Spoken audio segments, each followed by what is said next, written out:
Aloha,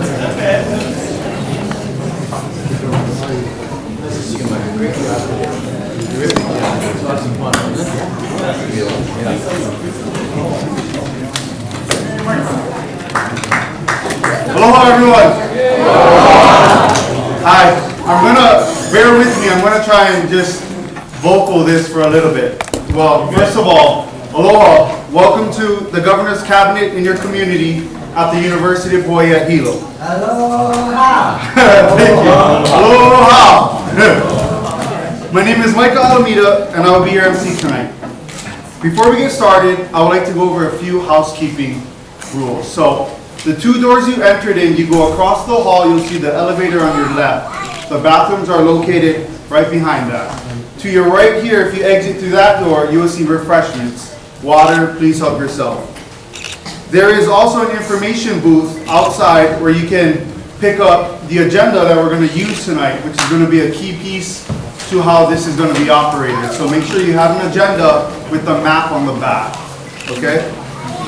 Also, at the information table, you can pick up copies of Governor Neil Abercrombie's New Day Plan.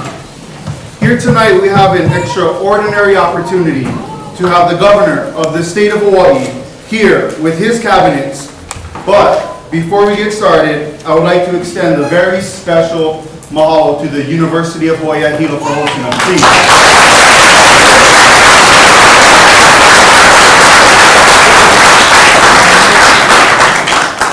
And on behalf of the university, I would like to introduce the president of the UH Hilo at Hilo Student Association President, Mr. Jordan Tobias.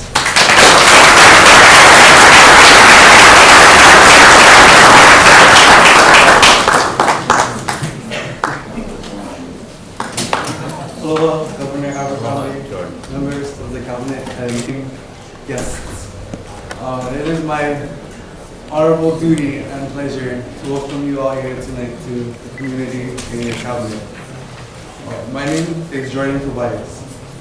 I am currently a student at UH Hilo, and I serve as president of UH Hilo Student Association.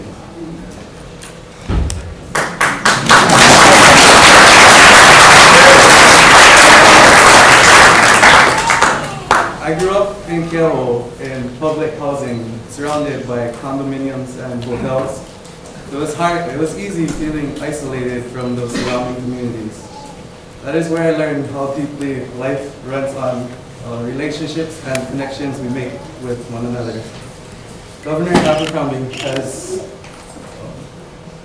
created great opportunities for his administration to build connections and relationships with the people, to keep the relationships strong between the people and the leadership. Living in Hawaii, we are all connected. Even if that connection is just that isolation from major continents, we are connected here.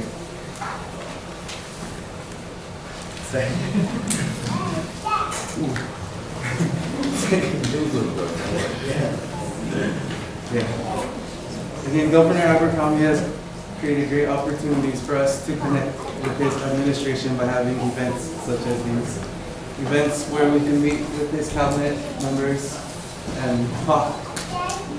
And I commend the governor on his efforts to keep these relationships alive.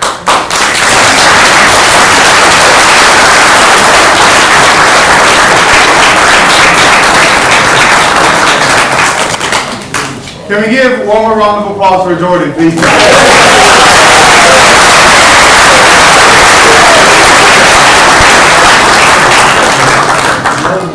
Mahalo, Jordan. So at this time, I would like to introduce to you the Honorable Neil Abercrombie, Governor of the state of Hawaii.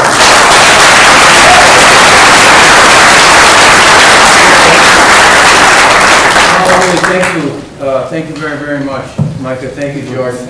If you hold on to this, not at all. Can you hear me? Okay. Good, thank you. Thank you very much, Jordan. See how easy that was?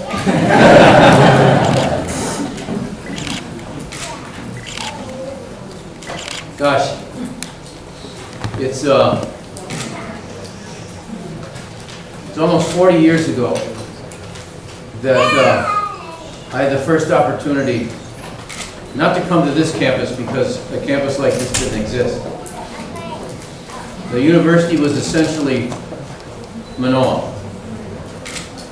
Community college system was barely in existence, and the idea of a community college, let alone a four-year university or a university that could engage in research and development, offering graduate degrees, was beyond anybody's thought at the time. The reason that I wanted to have this cabinet meeting here was, in a certain sense, to avoid the politics of it. I'm here in a role, not in a political role here tonight as such, but rather in the office of governor. And in that office, bringing the cabinet because, or major portions of the cabinet, in order to deal and let you deal directly with us in the practical everyday realities, the quotidian realities of decision making and facing issues directly and concretely in a way that will reflect not necessarily answers for everybody here tonight, but reflect a perspective in terms of what we might be able to accomplish, where we've been, what we might be able to accomplish, and how to get there. It means an awful lot to me because it, of course, never occurred to me at the time I was a student at the University of Hawaii that 53 years ago, that I would one day have not just the opportunity, but the responsibility, the Kuleana responsibility for higher education across the entire state.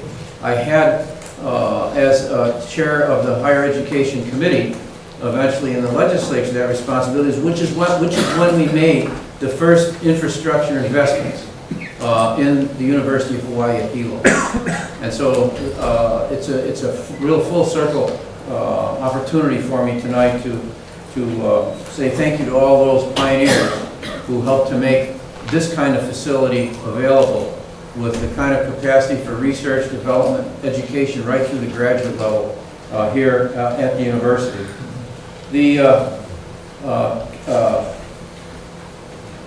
This is an unusual opportunity as well. I think my best information is that it's been 20 years since a cabinet meeting was actually held on the Big Island anywhere, let alone in Hilo.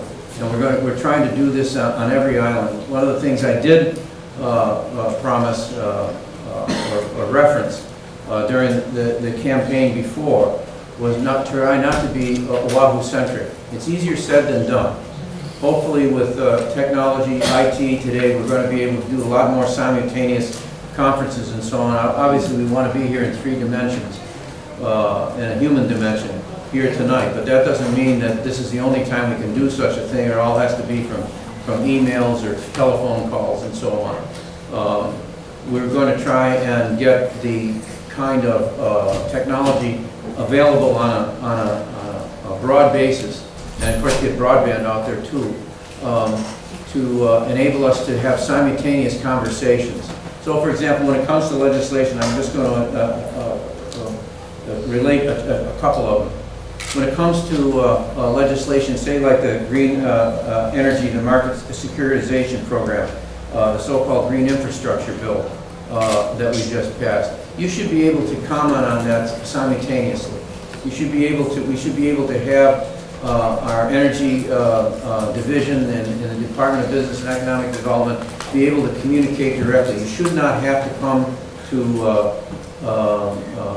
Honolulu in order to testify, for example, or in order to get your perspective out there in real time when hearings are being held.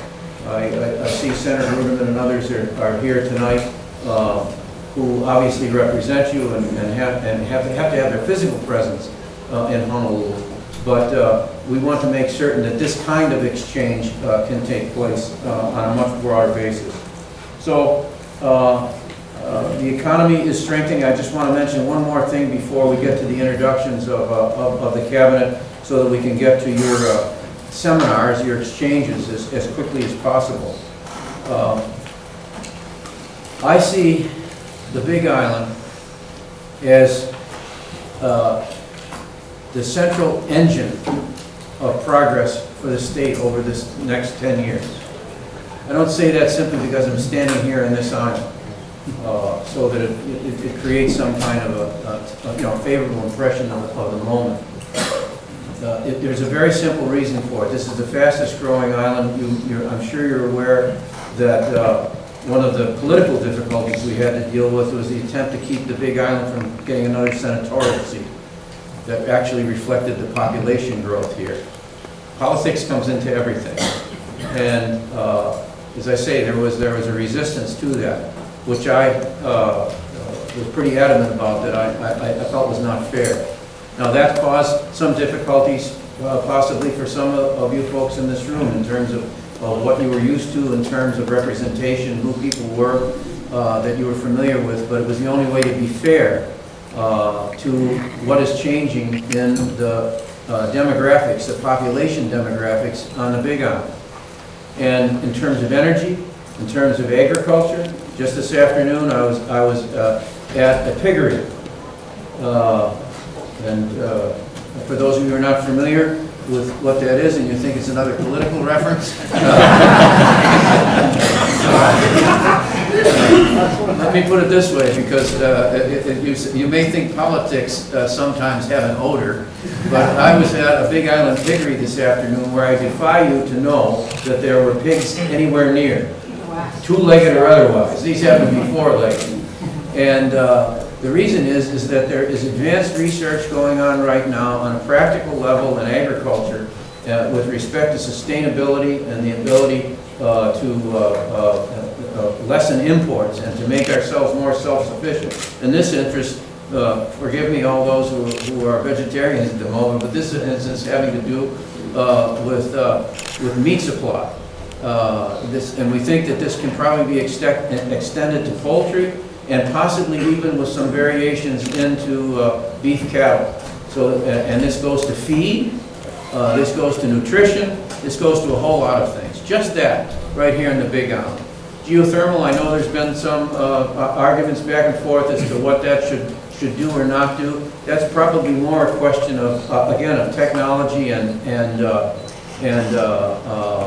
recognition of what it will take in order to have safety and sustainability, but all of us recognize that from an energy point of view, a self-sustaining energy point of view, that the Big Island probably has more resources than certainly any other place in the state. And one of the great resources, the natural resources in the world, whether it's in terms of solar, in terms of hydro, or in terms of a geothermal. Those are just a couple of things that are involved in that. The pharmacy program at the University of Hawaii at Hilo. We may have had some political stumbling blocks there. Don't hesitate.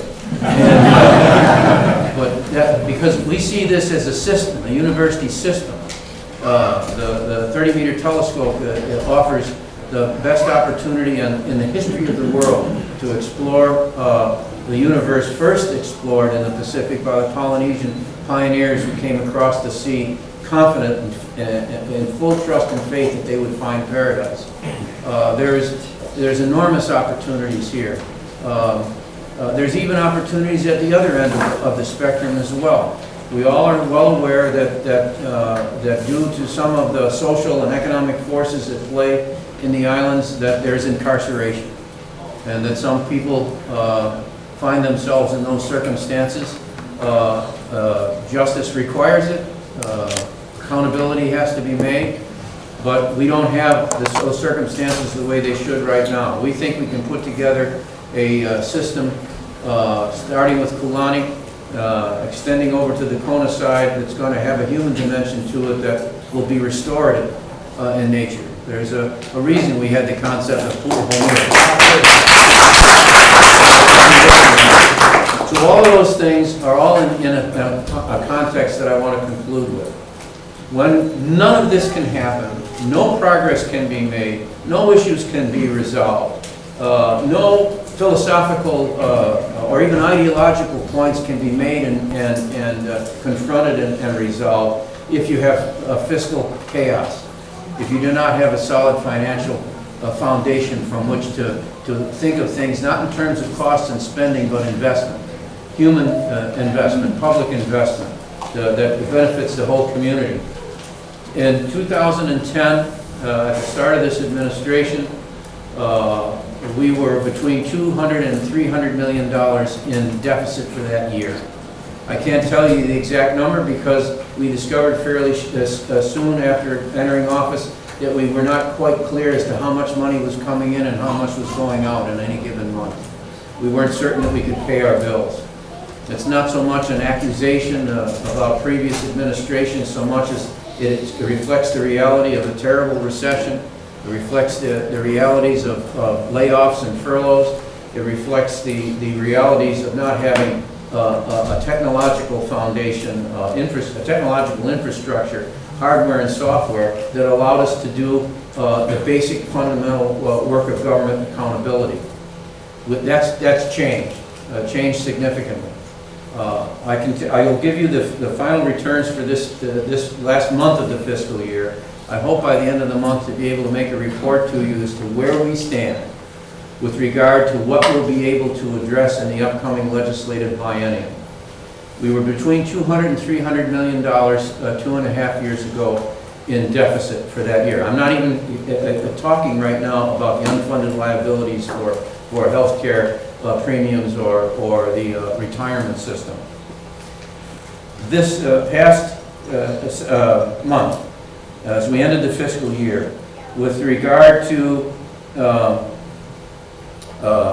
GE taxes, general excise taxes, they were up 9%. The income taxes, individual income taxes, were up 12.7%. The transit accommodation taxes, that's your hotel room tax, were up 13.8%. Overall, in the general fund this year is up virtually 10%, 9.9%. That means that and I want to cite one other statistic to you before I give you where I think we're going to be.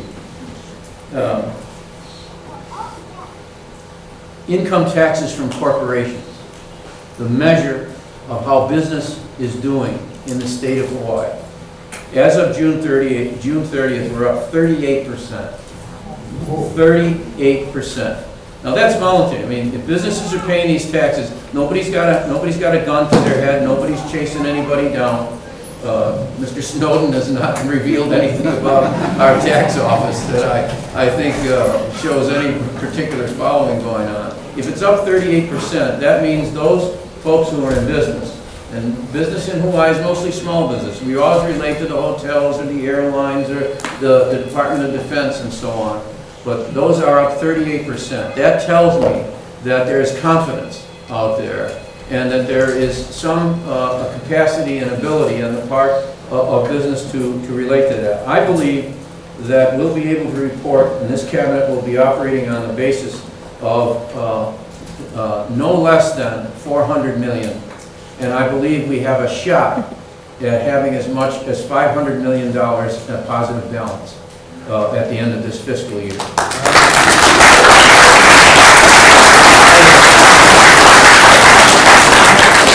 I'd like very much to take complete credit for that, in as much as we took some amount of grief on the basis of good, we had to ask people to sacrifice.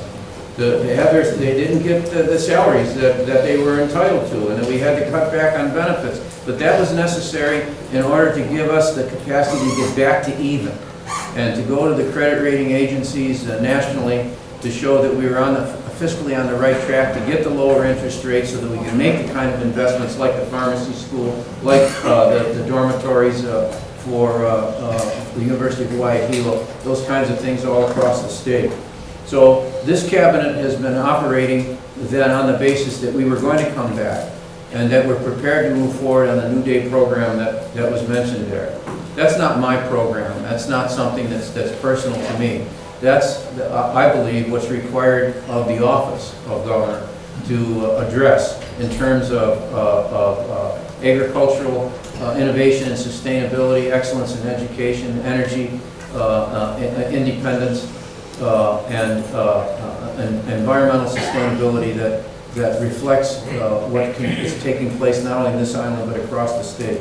So I'm very, very pleased to be with you tonight and delighted that this cabinet that is totally devoted to public service is here and will deal with and direct its attention this evening to the issues that you will raise. Thank you very, very much.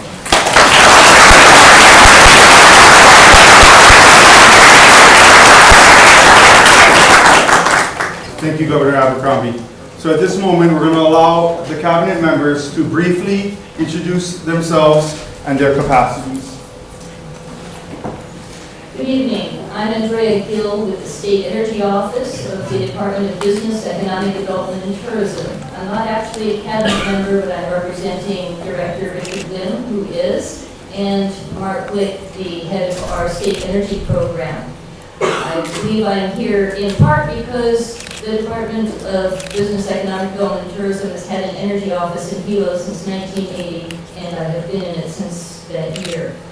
We have a very aggressive energy program as part of the New Day Initiative and our Clean Energy Initiative, reaching 70% clean energy, which is transportation and electricity and efficiency by the year 2030. I'd be delighted to discuss that with you. There is a room change, I'm told. We're in room 117 in this building, not the one that's pictured on your map.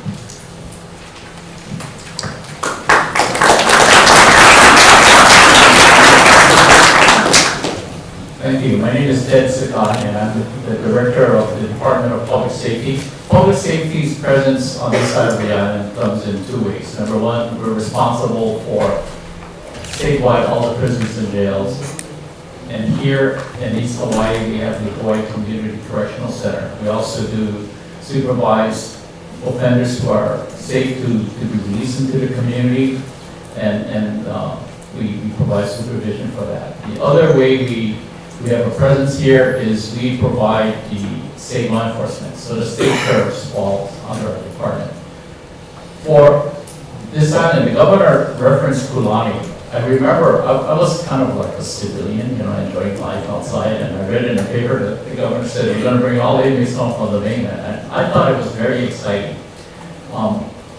Since I've joined the cabinet, it's became really clear that a key piece in bringing the inmates home is the reopening of the Kulani Correctional Facility. And we are moving very intently to ensure that the Kulani facility is reopened just about a year from now. So I'd like to kind of see a lot of faces in this audience tonight who have joined with us because we want to reach out to the community to help us make sure when Kulani opens, it just doesn't just open, it's going to be better than ever before. And there's a lot of people here who have offered to help us, and we appreciate the help. The other thing that we're doing that's really important in order for us to bring the inmates home, two other things. Number one, yes, we do need to redevelop the correctional facilities. The Hawaii Community Correctional Center really is outdated and poorly designed, and we have to do something about that. And that we also recognize that a large proportion of our inmates there come from the Kona side, so we have to look at what we're going to do in Kona. But the other thing we have to do, and this is something that the governor has really emphasized, is called justice reinvestment. We have to do corrections smarter. Locking people up is very expensive. So what we're doing is making sure that the people we lock up are really high risk. Those are the ones that we have to keep locked up. Those who do not pose as much risk, who can be safely supervised in the community, we need to keep them in the community, but we also need to provide the relevant programs and supervision in the community. And for that, we'll be asking more and more for your input and your partnership. So if you want to talk about those issues, I'll be, let me see. Well, it's on the map.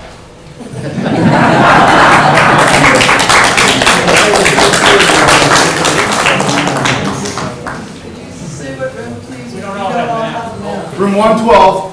Thank you. I knew there was a reason for you being there. Because the font was a little small, that's why it took us some time. So, my name is Aila, I'm the chairman of the Department of Land and Restoration. This was initiated as a board of natural resources.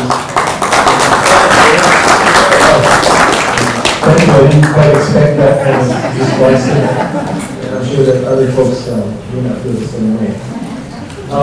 My department is in charge of basically all of the fresh water on the island, whether it comes from groundwater or it comes from the surface water, all of the state unencumbered state lands, all of the lands that are held in forestry, all of the small little harbors, all of the state parks that are on the island, and many, many other things. So I will cut my introduction short and eagerly await the dialogue and the discussion that will follow here. I will remain in this room, and I don't know if that's a sign of how many people are going to remain here to talk to me, but the MNR remains in this room at the breakout sessions.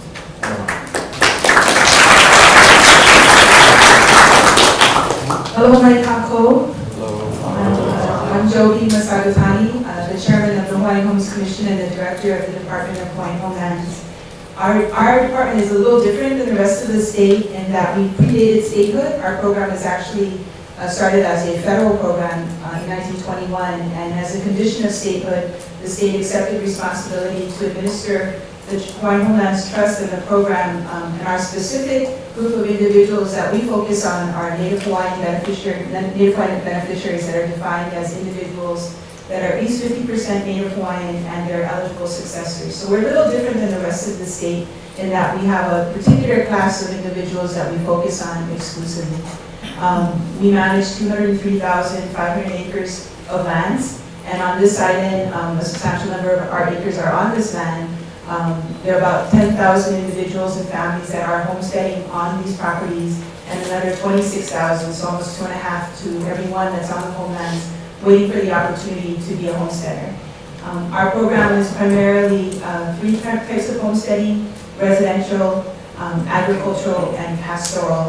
And unfortunately, we have not done an ag award since the 1980s, and so that's a priority area for this administration for us to really look at how we can do ag and do it in a collaborative way, working with other state agencies like the Department of Ag to make that happen. So for the first time, there is a project on this island in which we're looking at that both with labor and with the Department of Ag in a community-based way in Waimea.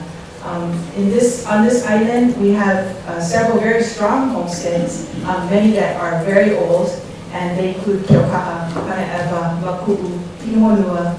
On the other side of the island, Kauai, Waimea, Le'ilopua, and then down south, Ka'u. What's exciting for those of you who are on the wait list, or even for those of you who are in the construction industry, is we are turning dirt, or will be turning dirt on this island, primarily on the Kona side. So many homesteading opportunities, particularly coming up in Kona as well as in Waimea, which means jobs, we hope, for this community. In addition, one of our challenges has been to get our product to be affordable for our families. And so really an idea that came out of this community from the homestead was to look at an opportunity to work with those that do package homes, like the HPMs and Honstadors, to see if we were to commit to buy a certain amount in bulk, could we bring the price down for our families? And so we've taken that idea and are really exploring it to see how we can make that happen for our families that are on the homestead wanting to build a new home or get onto the homesteads in an affordable way. And to use the federal program that is like CDBG, Community Development Block Grants, but just for the homesteads. It's called the Native American Housing and Self-Determination Act, NAHASA for short.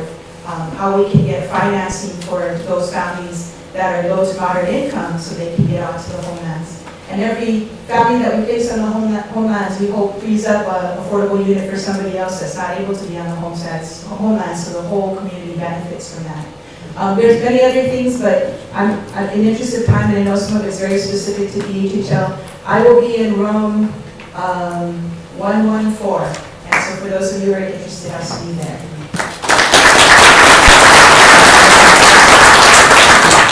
Good evening, everybody. My name is Dwight, and I'm the Director of the Department of Transportation.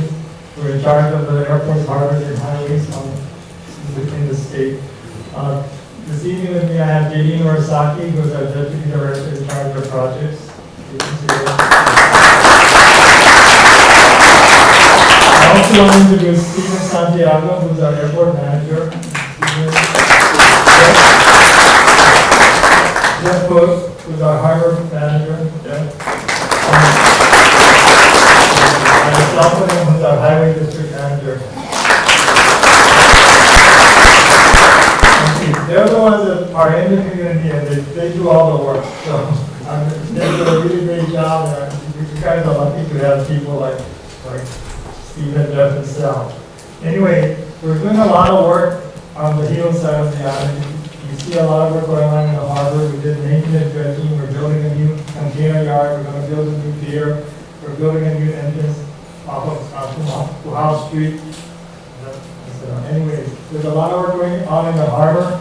At the airport, we're doing a new kind of firefighting facility. There's a new container, cargo building going up, and the apron fronting it. We're doing work in the parking lot. You see some of the structures coming up. On the highways area, we're about to open the west side of Saddle Road, so that'll cut your commute to hospital by.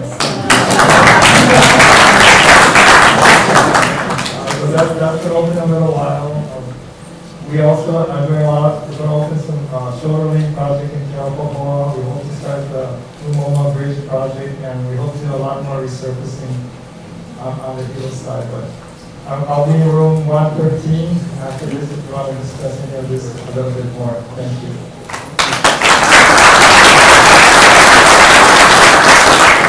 Good evening, everyone. My name is Scott Enright, and I'm Deputy Director of the Hawaiian Department of Agriculture. I'm your neighbor. I'm a Big Island resident, and I'm part of the governor's commitment to not have an Oahu-centric cabinet.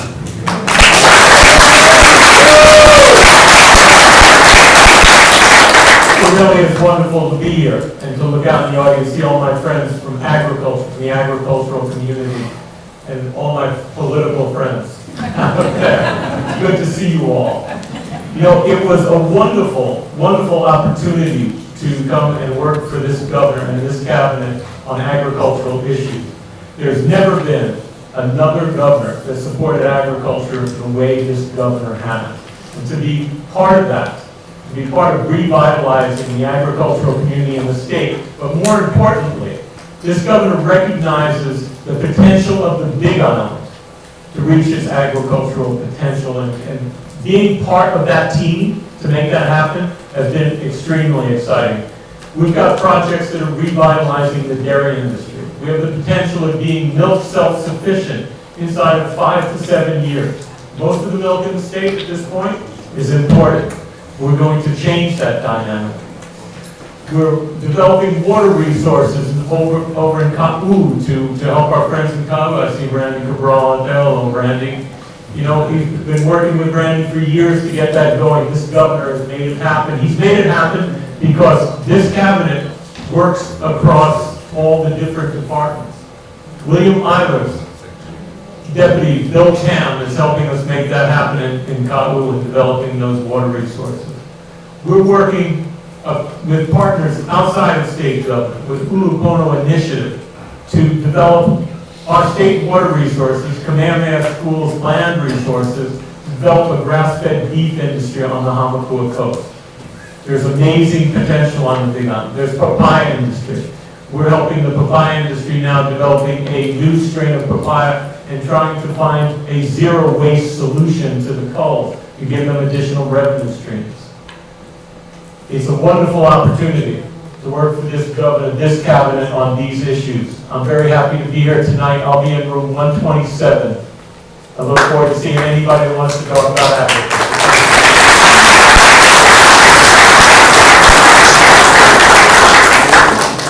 Aloha, I'm Loretta Buddy, and I'm the Director of Health. And I have with me today Aaron Ueno on this side of the room, who is our District Health Officer. And also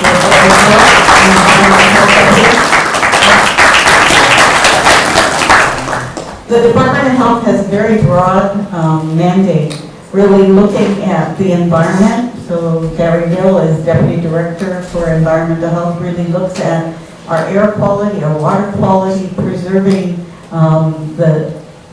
our resources and really looking at the health aspects of that.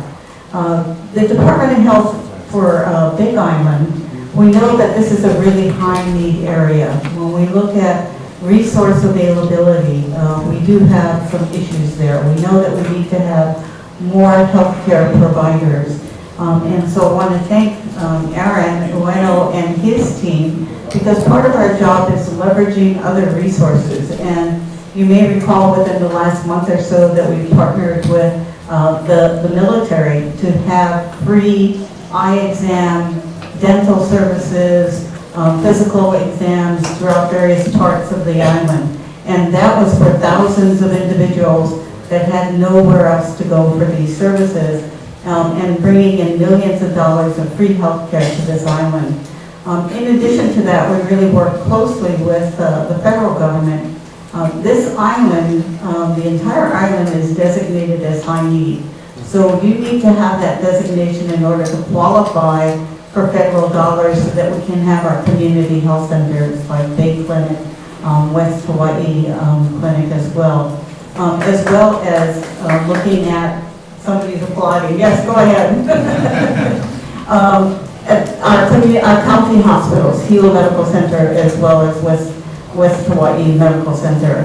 These are resources that we need to invigorate, we need to bring them into the 21st century, and one of our challenges is to link it to the Affordable Care Act and to see again how we can leverage resources.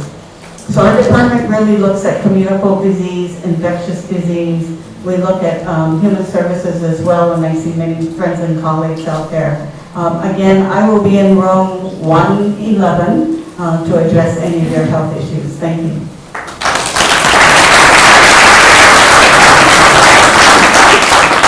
My name is Dwight, and it sure is good to be back home.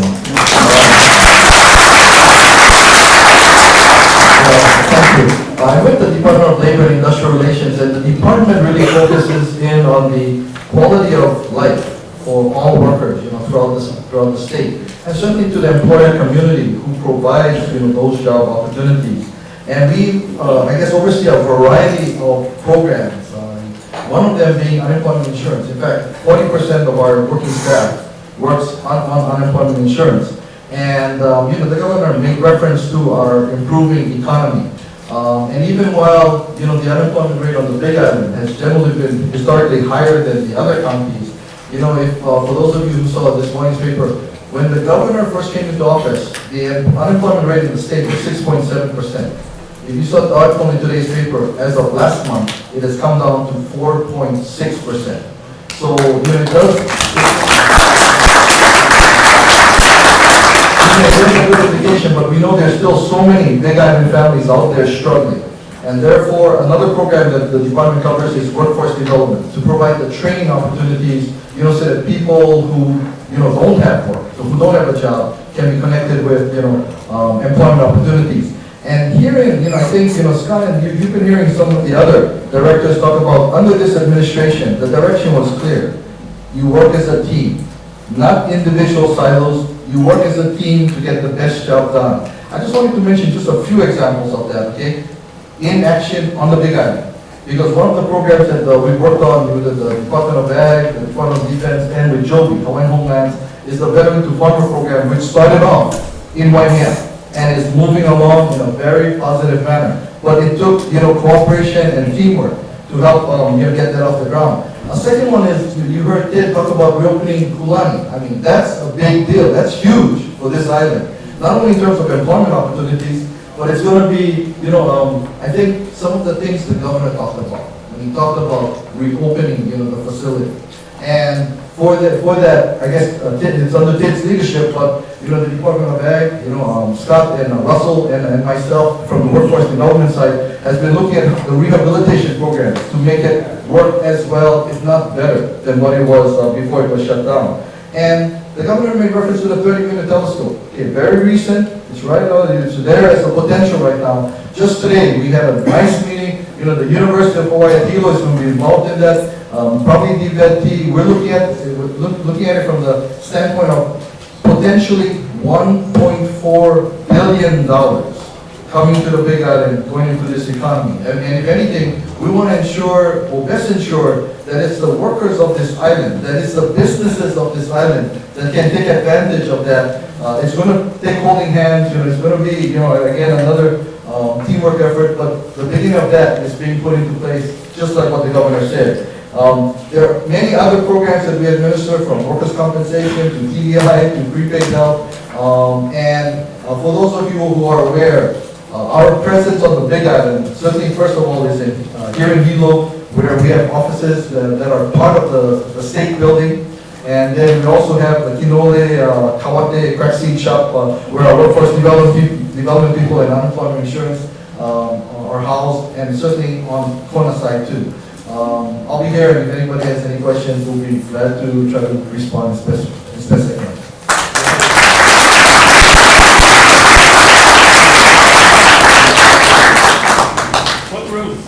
Thank you, cabinet members. I will go over the rooms and everything that will happen right now. So this is where it's going to get fun, all right? We're going to go on into 7 breakout groups, which will meet in various classrooms on this floor. Out the doors, down the hall, or all the breakout sessions will be. On the back of your agenda, which is why I said that agenda will serve as a critical piece to this community forum. On the back of your agenda, it states where each department will be located. So DLNR will be located right here, UCB 100. Department of Agriculture will be located in UCB 127. Walk out this door, take a right, that room right there. Department of Health will be located in UCB 111. It's the first classroom down the hall, opposite side of the bathrooms. Public Safety will be located in UCB 112. Department of Transportation will be located in UCB 113. Department of Hawaiian Homelands will be located in UCB 114. And the State Energy Office located within the Department of Business, Economic Development and Tourism will be located in UCB 115. So I can imagine that there are going to be a lot of questions and comments, which is why another critical feature to this forum will be these comment cards. They're out on the registration tables, and I'm sure the volunteers will have them on themselves. So please make sure you pick one up in case there is no time. We will try to wrap it up within.